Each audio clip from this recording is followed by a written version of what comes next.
such a large group here in the planetarium. I cannot tell you how long it has been. Even my classes are not this full. So I'm really pleased that you guys all made it here.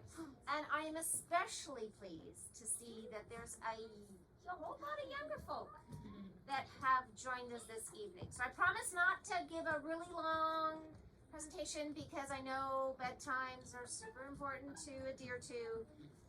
So you guys should be out of here by 7:45, 8 o'clock. We are waiting.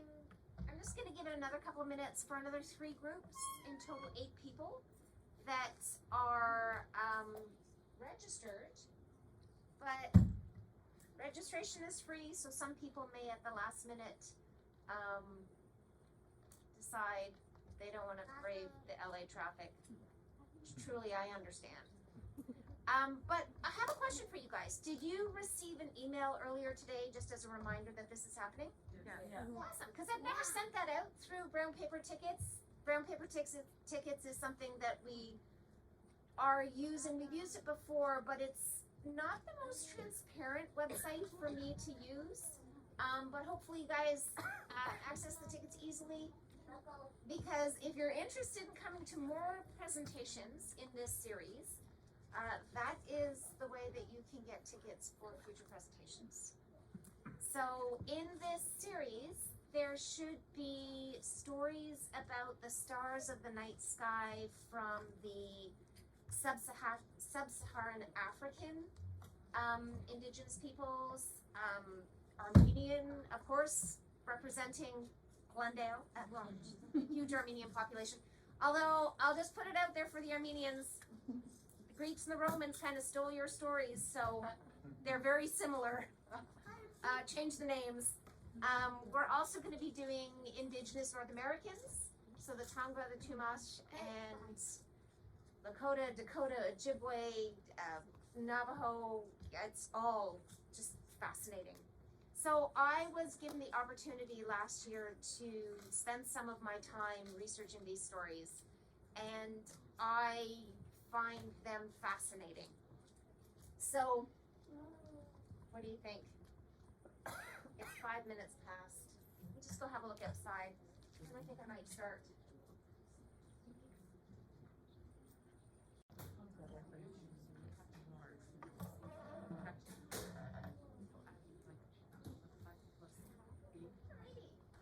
I think we should start. So welcome to the planetarium. My name is Professor Jenny Krestov. I am one of the astronomers here at Glendale Community College. And I split my time teaching astronomy classes and also giving presentations here in the planetarium. And I think I have the best job in the world because I get to use what is essentially a giant video game to show you guys some of the really amazing stuff that our universe has to offer.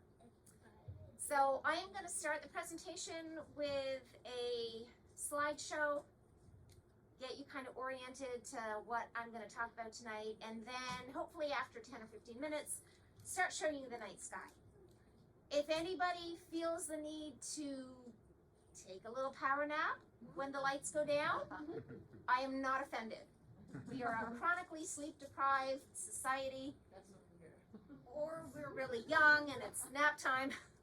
So if anyone, takes a kip, that's good. Now, in order to help you guys view our beautiful ceiling, which will be illuminated with stars, I am going to recline the chairs for you. And I didn't know if there was someone who was interested in being my helper. Did you still want to come and help with the seat button? Yes. Okay. So we have a young volunteer from the audience. Come on this way. Can you see this one? Give it a good push down. Look what you did. No, I haven't.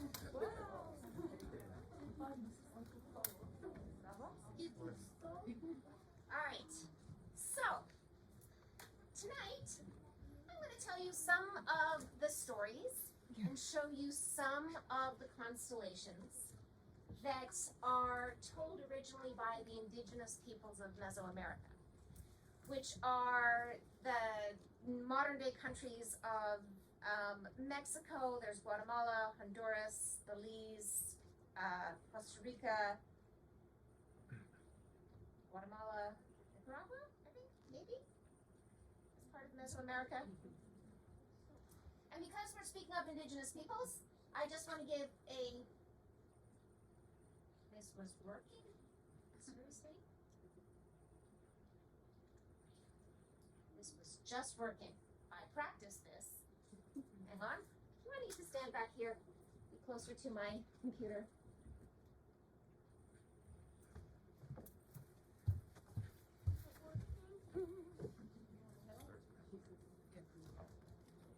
What the heck?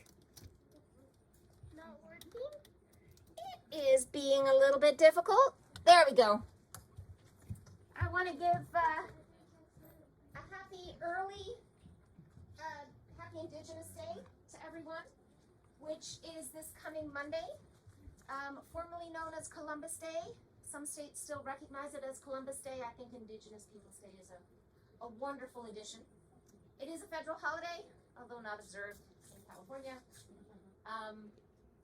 And there you go. Now, as a disclaimer for this presentation, I have to let you know that I am not a member and have no claim to ancestry of any of the indigenous peoples of modern day Mexico or Central America. It is their stories that I tell tonight, but I am not one of them. I am not an anthropologist. I am not a historian, and I am certainly not a linguist.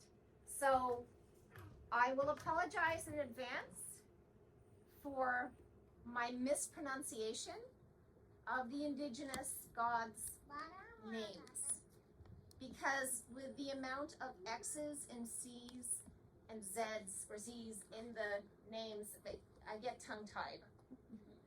Languages in general are not my thing. If you can give it to me in number form, that's what makes my brain happy. I am someone who loves astronomy. I love outer space. I love the stars.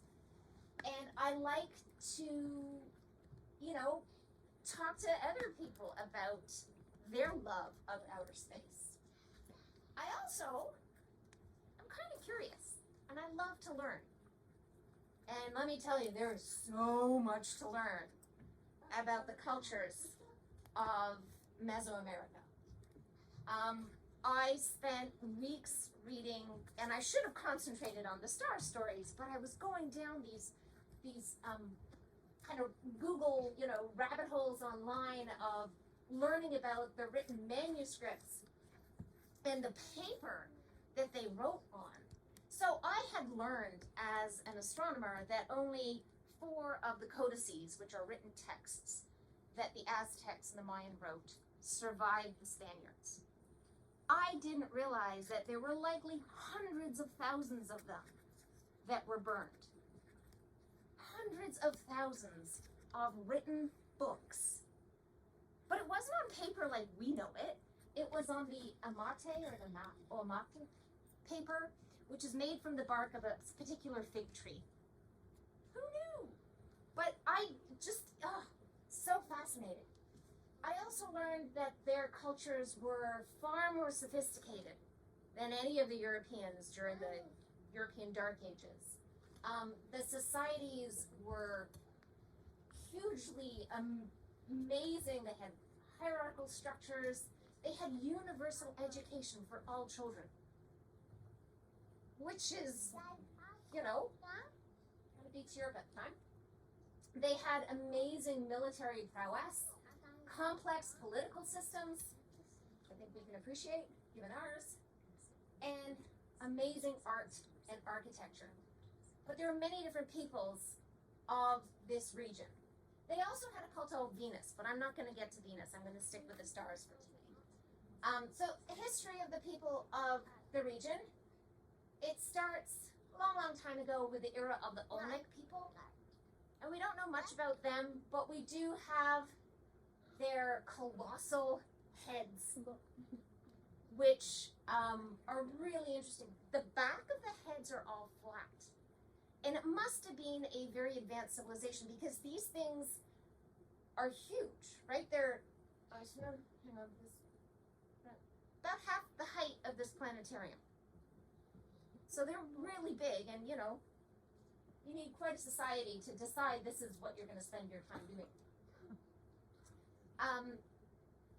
Next up, we have the Mayan civilization. So civilizations kind of come and go. Maya civilization is very well known for El Castillo, which is the pyramid at Chichen Itza, and I have been there. It is phenomenal. I was 9, but it made a lasting impression. The Mayan population was kind of in the Yucatan Peninsula here, and this part of Mexico and Central America. So just kind of put that into context. And they had a very complex written language. The only 3 books are known as now as the Paris Codex, the Madrid Codex, the Dresden Codex. All of these Mayan manuscripts happen to be in Europe, which there are issues with, but we're not going to go there. But here, you know, you read about these things. They have found more codices in burial sites, but all of the organic material, all of those fig tree bark paper has rotted away, and it's just the paint and the ink they used. And they put them kind of in cold storage, hoping that maybe in 100 years or 200 years, we will be able to kind of resurrect what had been paper and be able to read some of their writing. There's also being, needless to say, because there's money in it, a whole bunch of forgeries of Mayan codices. So it's quite interesting. This is a page of the Dresden Codex, and you can see all of the logo symbolic glyphs here. So they were originally called hieroglyphs, but the hieroglyphs are the Egyptians. So there's amazing stuff. The Paris Codex is where we got a lot of the imagery for the constellations in the night sky. So some of them, as you can see here, this is Scorpius here, the scorpion. Some of them are incomplete. This one over here, believe it or not, is a shark. This one is the owl. And this one over here, I think it was a cross between, or was it this one here? A lot of them, as you can see, were partially destroyed. So a student that I was working with, one of my students, kind of invented what would be there. Is it historically accurate? It's in the historically accurate theme. So I'll show you what this looks like on the night sky. Following the Mayan collapse, so the civilization, people left the cities, and that civilization seems to have died off around 910. Following that, there was the Toltec culture, of which these huge columns are left from that era. And then following them, most recently, would be the Aztec Empire, which is really an alliance of different native peoples. And they have the Florentine Codex, so I actually managed to get my hands on a copy of that. Anyone who's super interested in having a look at the Florentine Codex. And this is the area. So the Mayan were down here, and then the Aztec people were up here. So that just kind of, you know, the sunstone here is probably most famous. For a long time, people thought it would be Mayan, but it is actually Aztec. And that there concludes the very brief historical analysis of what we're going to talk about tonight. So it just kind of puts it into context, the people who lived in that region over time. So what I want to do now is talk a little bit about archaeoastronomy and how our ancestors understood the sky. So whether or not you have ancestry of the people of Mesoamerica, all peoples around the world started looking at the sky for pretty much the same reasons. They wanted to make sense of what they saw in the sky. They looked up and they wondered, what is that? This this thing over here in our sky? What is that? Why is that? Yes! Who said that? Me. Well done. That is the moon. There's a really cool story I'll tell you about the moon, about someone who threw a rabbit up to the moon. Can you believe it? All right. So we got, but they were wondering, why is it up there? Why does it look the way that it does? Why does it move the way that it does? Right? People have looked to the sky and they're trying to make sense of what they saw. Right? And they thought if they made sense of what's going up there, maybe they can make sense of the rest of the world. Maybe there's a correlation. They studied the movement of celestial objects because they found it very helpful. Shadow? Yeah, shadows do move. Certainly across the sky or across the ground during the day. But at night, they could keep track of time, or with your shadow, you can help keep track of time over the course of the day. If you're looking at the moon, you can see the cycle of the moon, which takes about a month. The word month coming from the monthly cycle. We have the annual cycle of how the sun seems to move among the stars. But the movements of the celestial objects also could help them figure out what time it would be good of the time of the year to go hunting. Navigating, what direction you're looking at. So if you have to travel at night, you know which way you're going. Also agriculture. What is a good time to plant? What is a good time to harvest? And the last is they use the sky to try and make predictions and explain terrestrial events, which is what led into the belief in astrology. Now, I'm not a psychologist, and I'm not entirely sure how to pronounce this word. Pareidolia? Ever heard of it? Oh, you haven't heard of it, maybe, but you probably know the tendency to see things meaningful in random patterns. Have you guys ever seen like a unicorn in the clouds? Something like that? Or you've heard someone say, oh, I saw a unicorn in the clouds. Well, we humans have a tendency to like to see something familiar in random patterns, right? Check it out. My personal favorite is the mop. Right up here. Reminds me of a Muppet. I don't know which one. All of them. But I saw this one and I'm like, I love it. I'm not sure about the eyes. So I thought I'd try this experiment at home. So earlier today, I reached into my fridge, pulled out some lunch, and cut it open. Now, I have to be honest, I poked the holes there for the eyes. They weren't there naturally. But I'm thinking to myself, who needs pumpkins? Just use an orange pepper, line them up in your window, you're good to go. Nice. Yeah, I think so. All right. You like pumpkins? Yeah. Scoop out the insides. All right, so it's a tendency to see something familiar and meaningful in random patterns. And hey, guess what? Everybody does this. Different people, though, see different things. Because what is familiar to you might not be so familiar to other people.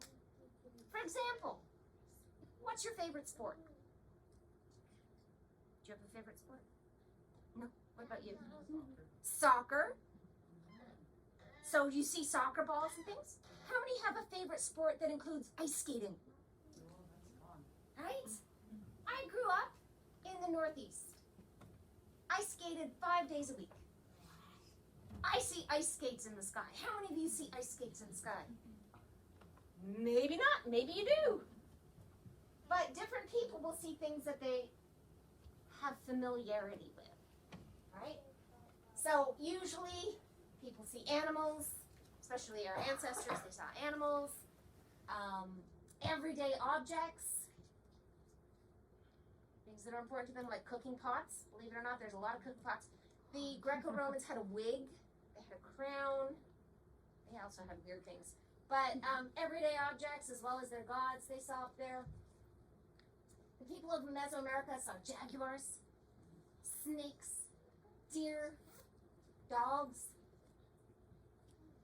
twisted feet, all sorts of things in the sky. And I would like to present some of them to you. So what I'm going to do at this point is head around back. I do have a microphone. I'm not sure how well my voice carries when I'm tucked under the edge of the dome. Oh, bit of a hum there. Does that sound okay? Okay, great.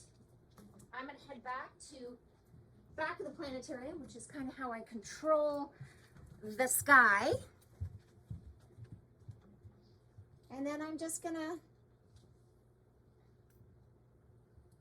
make this disappear. I'm going to turn off the lights, and then I'm going to welcome you to our daytime sky. Now, this sky you see in front of you is not, hang on, let me enlarge something over here. This is not the LA sky. I have magically transported us to Mexico City, where we have a latitude. So rather, I've taken us 15 degrees south in latitude and 19 degrees east in longitude from LA. And Mexico City is just north of the equator, 19 degrees north and half degrees north of the equator and 99 degrees west of the prime meridian.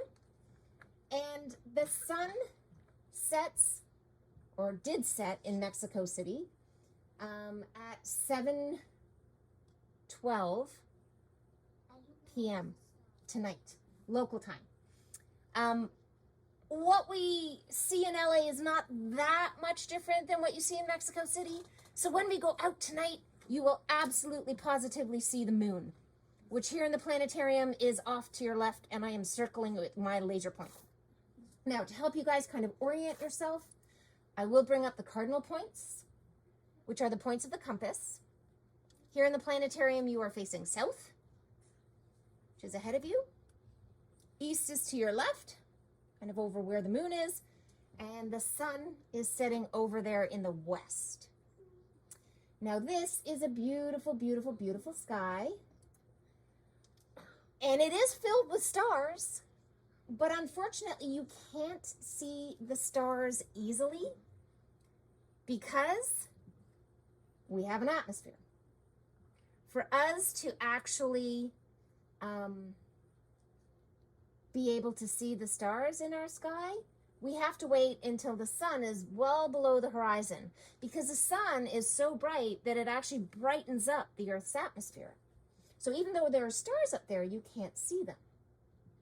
What I'm going to do now is get to about 2 hours after sunset, which is going to be around, I guess, 9:20 local Mexico City time. And we're going to see what the sky looks like then, and also how the sky changes between sunset and 7:20 and then 2 hours later at 9:20. So the last little bit of the glow of sunset is just disappearing in the west. And it's now around 9:20 local time. And I have to say, holy cow, there's a lot of stars up there. More stars than you'll see in greater LA. Now I want you to look around a little bit. How many stars do you think are up there? Okay, yes, there are millions and billions. How many stars do you think you can see?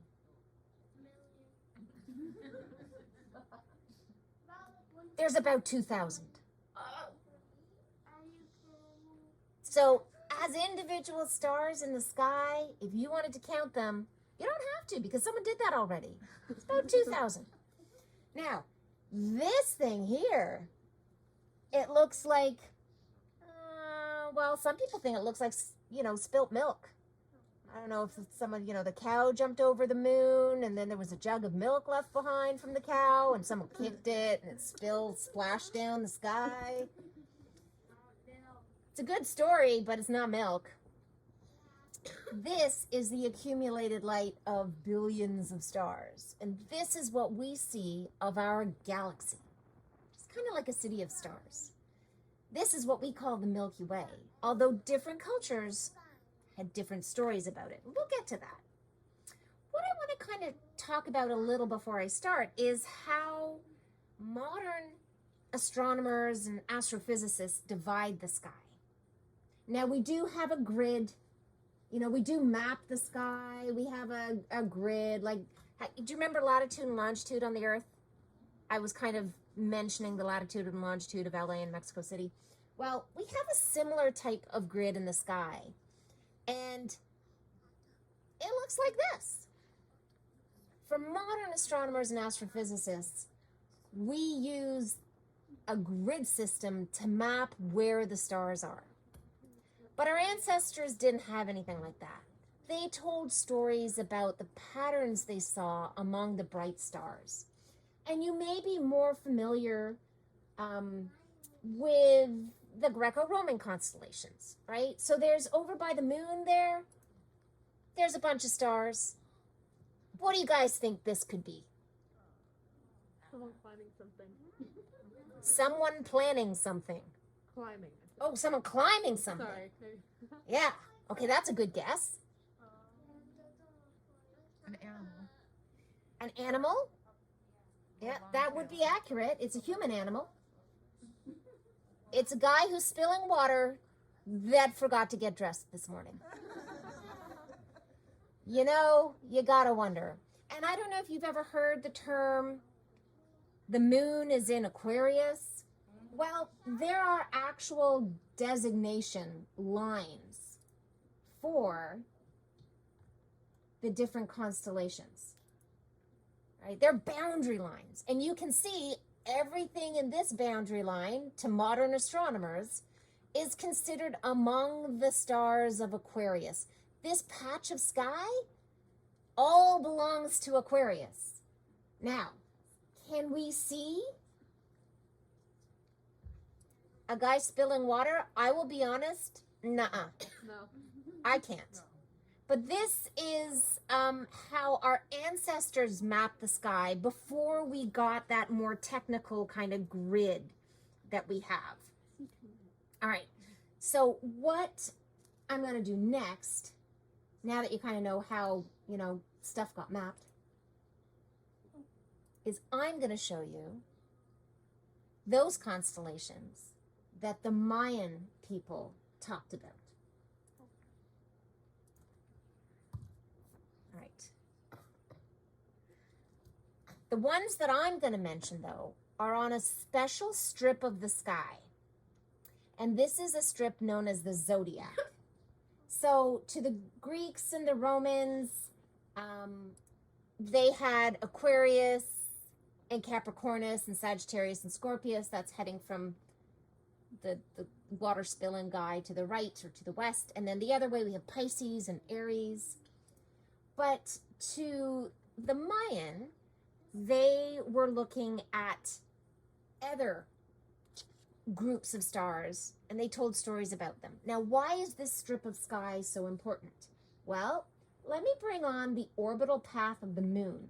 If you watch the moon night after night, you know it actually seems to move with respect to the much more distant stars. And it seems to shift along this imaginary line. So we have the path that the moon takes charted through the stars here. Now, if you were going to chart the paths that the planets take, you would see, oh, hey, look, it's the same part of the sky.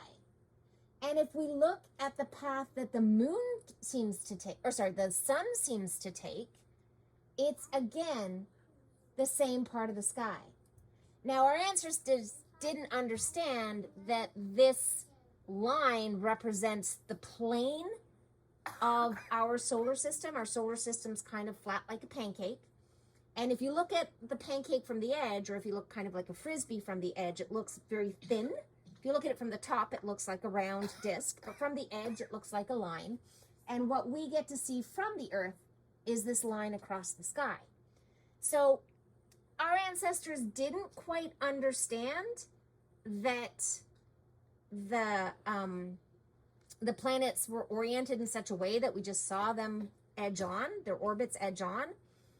Most of the cultures of the world believed that there was something about the stars in this part of the sky that were magical. Somehow they were strong enough or important enough or magical enough to keep the moon, keep the sun, keep the planets within them.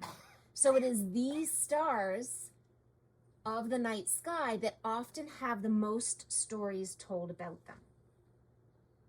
Now, this is known as the ecliptic band or the constellations of the zodiac, and I want to introduce the Mayan zodiac to you. So let's head over here, and we're going to start in the west. Over by the western horizon, we have this creature. What do you guys think this is? A dog. It is a bat. Yeah, so the bats have these wings. They have like claws at the bottom of the wings. This was done by my student like almost completely from scratch, because what is left in the Paris Codex, the anthropologists and scientists trying to figure out what the glyphs are representing said, well, they thought it could be a butterfly, but then they saw one of the claws, and they didn't think butterflies had claws, but maybe they didn't know all the butterfly species. So it may be a butterfly, it may be a bat, but in this part of the sky, there is a small flying entity that is represented in the sky. So moving further to the east, kind of right by the Milky Way, here we have another animal. What do you guys think? A boar. A boar. This is a peccary, which is a wild boar. Yeah, and don't get in their way. They're really quite vicious. So he looks pretty scary. He's got his tongue hanging out. Maybe he's hungry. I'll avoid him. Following the peccary, we have Oh, an antelope. a deer. That's right. Kind of reminds me of Rudolph, to be honest. Especially the one from The Grinch That Stole Christmas. You know, the dog that pretends to be a reindeer. What's his name? Max? Yep. But this is a deer. And then following the deer, this one is unusual. So I will let you know these are ribs, and this represents a skeleton, which apparently is death.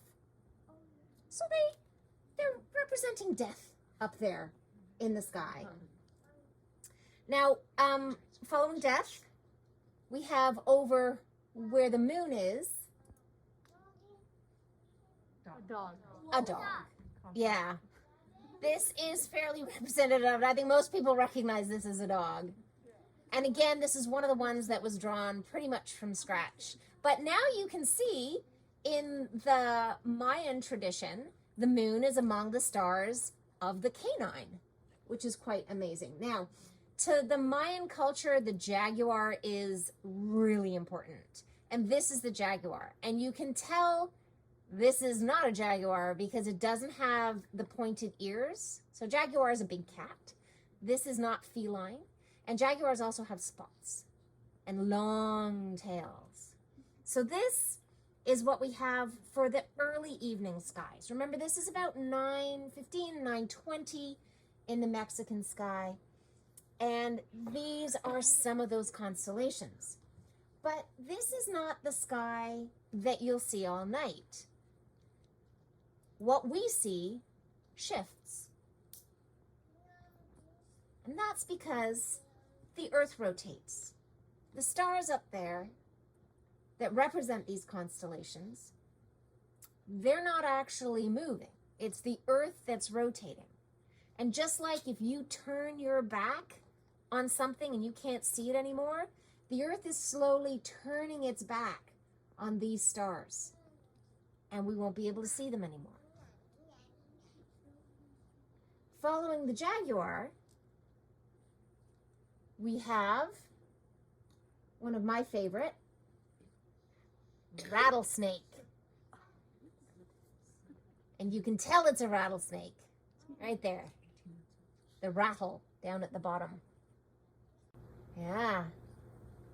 And after rattlesnake, we have turtle. Now, turtle is both in this part of the sky, and you can see these three patterns on turtle's shell. They are also representing the three stars here in a row.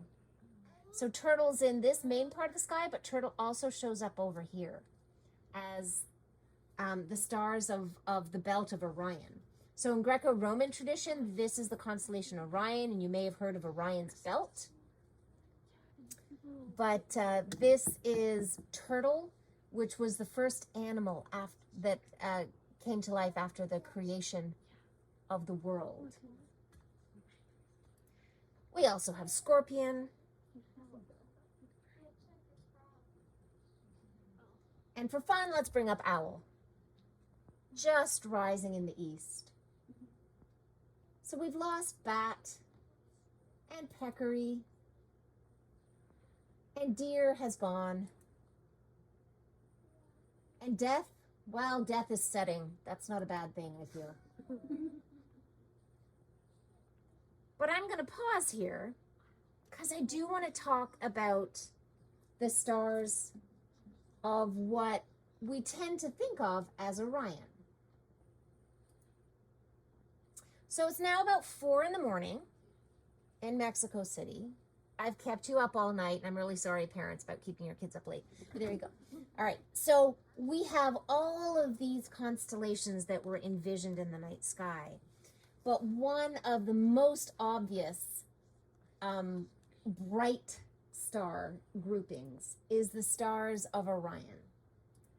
But where the Greeks and the Romans saw all of these stars grouped together to make the mighty hunter, and let me just head over there for a minute to show you the mighty hunter, in case you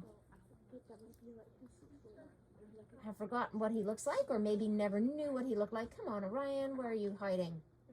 Octans.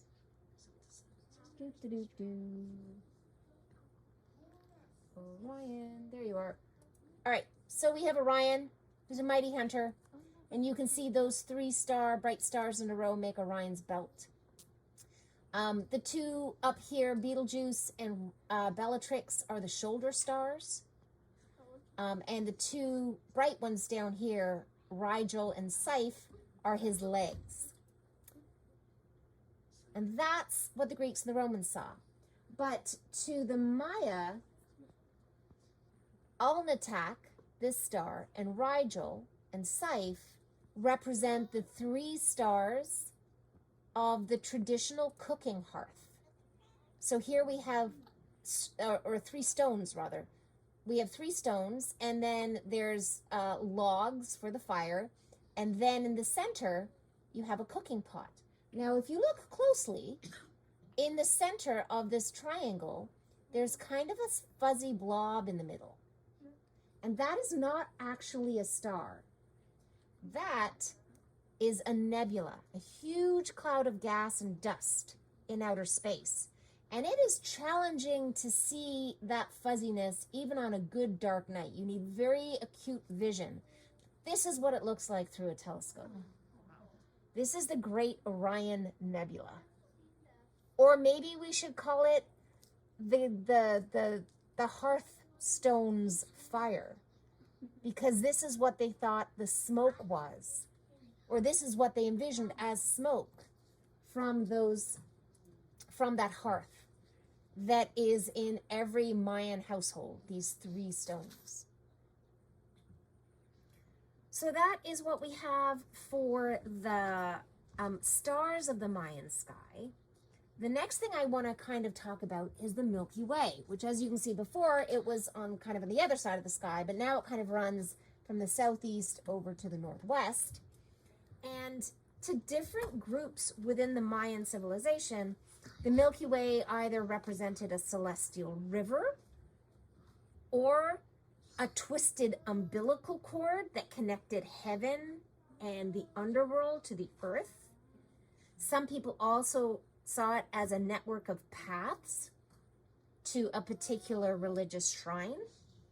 But the ones that saw it as the celestial river also envisioned a group of people in a canoe paddling along. Now, to really showcase the paddler gods, I need to keep you up a little later, till about 6 a.m. So let's go, 6 a.m. I think I did that right. There we go. And let me bring up the paddling gods for you. Ooh, the dawn. Stop. No. No, it's getting, okay, let's go back in time. It's the only place in the universe you can go back in time. You're in the planetarium. Because I kept you up till sunrise. So you can see that, this kind of looks like a celestial river. And here we have the paddler gods that are paddling up. Now, there are a few final constellations that are up only during the day. So as I said at the beginning, there are stars up during the daytime sky. Those are shark and then bird and frog. And I can show them to you at the end if you like. But as well as the Mayan traditions, I want to talk a little bit about the Aztec. I have 4 stories from the people of the Aztec Empire. And one of them involves the stars of Orion's belt. And when I first heard the story of, now this is where I'm going to probably massacre some name, Mamalhuatzli, I learned that the stars here and what is below Orion's belt are known as the fire sticks. And I'm like, really? There are a couple of sticks they put up in the sky? There must be more to these sticks. So I did some reading about the fire sticks. And these were the sticks that were used to ignite the fire that commemorates the beginning of the 52-year cycle. Now, you got to understand that the people of the Aztec Empire used a couple of different calendars. One was a 365-day solar calendar, and the other one was a 260-day calendar based on lunar cycles and various other religious rituals. And every 52 years, these 2 calendars would sync up.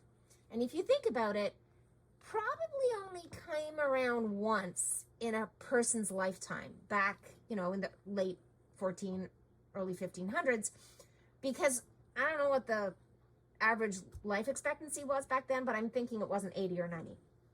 So maybe you only experienced this binding of the years, as they called it, of this 52-year cycle once in your lifetime. Now, the Aztec people seriously believed that the universe might be destroyed and recreated for the binding of those years when those 2 cycles synced up, because from their perspective, in their view, the universe was not permanent. The universe was something that could die, just like a living creature. So if it did not die at the end of the 52 years, man, that was like a New Year's celebration like you've never seen it before. And everything was renewed for the start of the new cycle. So they burnt their houses down and built new houses. They destroyed all of their clothing and they made new clothing. All of their pottery was smashed and they made new cooking vessels in order to celebrate the renewal of the universe and the fact that the universe hadn't died. That is quite an event, quite a party. And these fire sticks are honoring that tradition. So that's one of the stories from the Aztec Empire. Another one is, and you may have heard of the ball game they play. I believe it's called the, and again, probably going to massacre this. Ulama Litzli. Say that again? Ulama Litzli. Okay, I have ulama. Yeah, I didn't have the litski. that's the shortened version. Okay, thanks. So this is a ball game they play with really heavy rubber balls, and the balls can be more than 10 pounds, and they only hit it with their hip. And I can only imagine the bruising that's involved here when you hit that big rubber ball with your hip. But it had a lot of ritual significance, and the stars are what we generally think of as Gemini. And let me turn that off. So these stars here represent the ball court of the Ulama ball game, which this game kind of was not played for many years, but my understanding, and again, this is one of those rabbit holes I went down on the internet, there are now leagues for indigenous people, I think in Honduras, that there are leagues and they're playing against each other now, this ritual ball game. Yeah, in traditional times, the captain of the winning team was sacrificed, I believe. No. Or the losing team? No. I can't. Oh, correct me if I'm wrong there. Clearly I'm wrong. You're saying, everyone's saying no. But there were, yeah, that doesn't happen these days. If it ever happened, it's certainly not happening these days. So we have the ball court here. We have fire sticks here. The stars of the Pleiades cluster. The Aztec saw apparently 9 stars, although visually most people can only see 6. To many cultures it is known as the 7 sisters or the 7 brothers, but the Aztecs saw that as a marketplace. And there were people standing around, so here we have some people standing around, some goods that were being sold. So some carpets, some food, this is corn over here, all sorts of things that you would find in a typical marketplace. And these markets apparently are, these kind of weekly markets are still pretty big in the neighborhood. I mean, farmers markets always are. But the last group that I want to show you, or group of stars put together, is a constellation. And again, I'm going to give it my best shot. The Sonequili.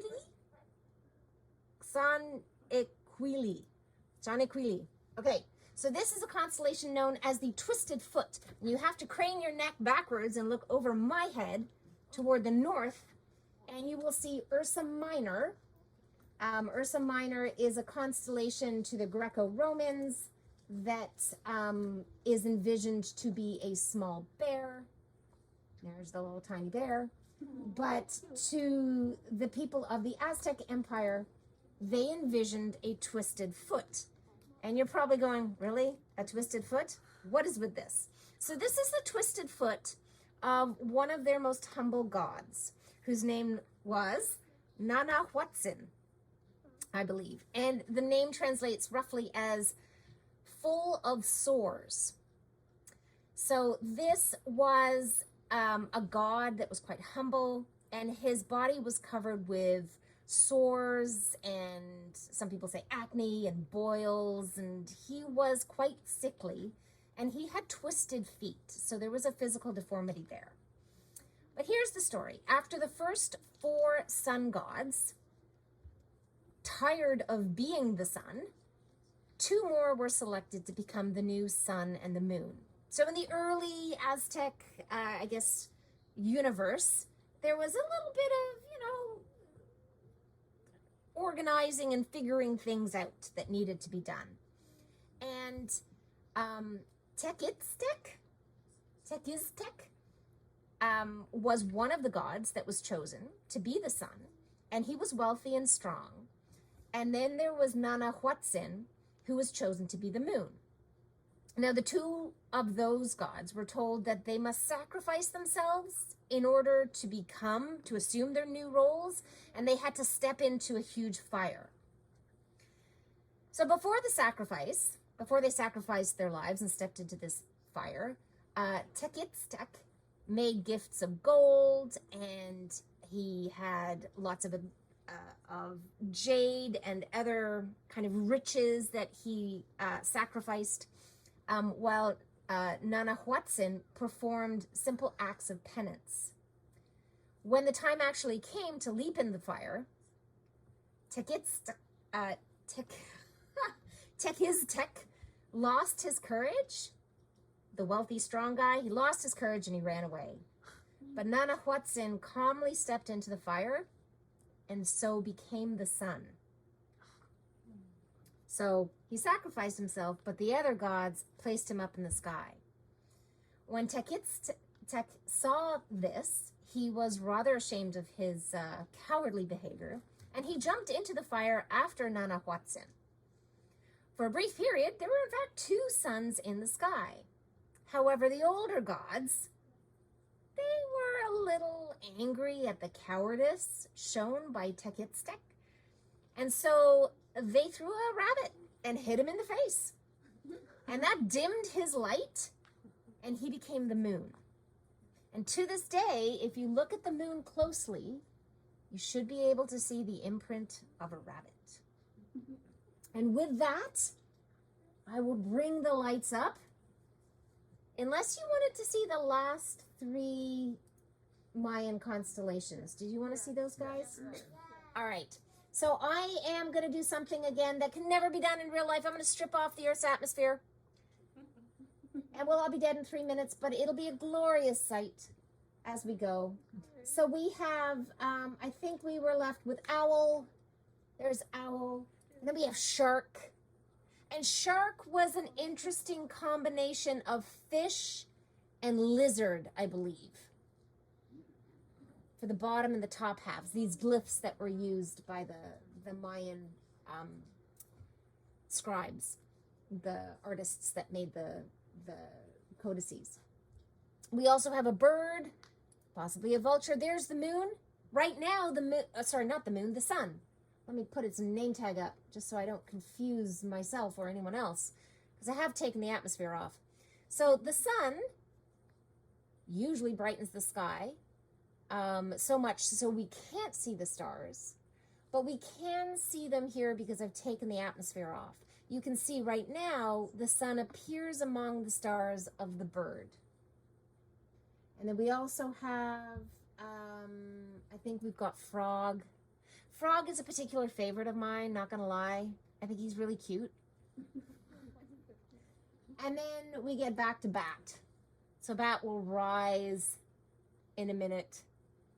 In fact, I'll bring them all up. And I'll bring the paddler gods, because now you can see them in all their glory. So this isn't the month to be able to see them clearly during the night sky. But I will leave all of our Mayan and Aztec. Ooh, I can bring the bent foot up. Sure, I'll just bring everything up. Why not? And then I will also bring the atmosphere on. But I'll bring the atmosphere up on, even though you can't see the stars during the day, now you know they're there. And the stars that your ancestors perhaps told stories of. But these are stars that I really enjoy the stories of and the characters for. And I only wish we had more of an explanation of why the Mayan chose these particular constellations for these particular patches of the sky. We may never know that because of the loss of the written record, but we do know what is up there at least. And with that, I want to thank you so much for coming this evening to join me. I'm going to slowly bring the lights up to allow your eyes to adjust to brighter light levels. If anyone did fall asleep, yeah, maybe now might be a good time just to give them a bit of a nudge, because I'll bring the chairs up and that will almost certainly wake them up. But there you go. So thank you for coming. Thank you. If you have any questions, more specifically, if you have any stories that you would like to tell me, I am always, always eager to hear more stories about the stars or more stories about really anything you want to tell me. What's up? The moon. Well, you know what? If we go outside, I can show you exactly where the moon is. Because you walk out that door and it'll be right in front of you. You want to go see? Okay, come on. This is the best part. Anyway, thank you very much for coming.